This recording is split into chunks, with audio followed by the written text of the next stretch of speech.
We now know what kind of aircraft that the Northwest flight from Amsterdam to Detroit was. It was an Airbus 330. And we know where the young Nigerian accused of trying to blow it up was sitting. That was in seat 19A. Well, joining me now is Peter Golz. He's the former managing director of the National Transportation Safety Board. Thank you for joining us here in the Situation Room. Thank you. What is the significance of where he was sitting in 19A? Well, in an aircraft like the A330, Suzanne, there is a center wing tank, a fuel tank, directly underneath. It runs from about row 12 to about row 25 or 30. It's where fuel is kept for extended range flight. It's not the fuel that's the challenge, it's the fumes. The tank is often empty. And in some previous terrorist event, in 1989 in an Avianca flight, a small bomb went off in a Boeing aircraft.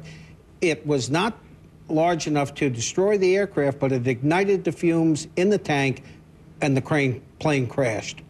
And we have a diagram behind, if you would, and we're noticing where that seat was located. One of the questions, though, however, is with this kind of device, what did he need to actually target? Was he targeting the electrical system? If that had gone down, could he have brought down the plane? Was it a matter of getting the wing detached, having a wing fall off, or the engine blow up? What do you think it was that could have... Well, I think he was looking for two things. One, he was looking to ignite the fuel tank.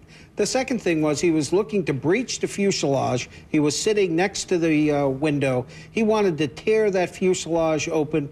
In 1986, a terrorist bomb went off in a plane over Greece in a similar location. It did not get into the fuel tank, but it did breach the fuselage. 4 people were killed, but the plane was able to land. It would not have torn the wing off. I want to remind our audience of this flight, Aloha Airlines accident in 1988. It was extraordinary. If you see the picture behind there, where there was a malfunction and a hole that blew up in the plane. That plane was able to land. I think one of the airline stewardesses was blown out, but that plane was able to land with all of those passengers safely. Do you think if this explosion had gone off successfully, would that plane have been able to land?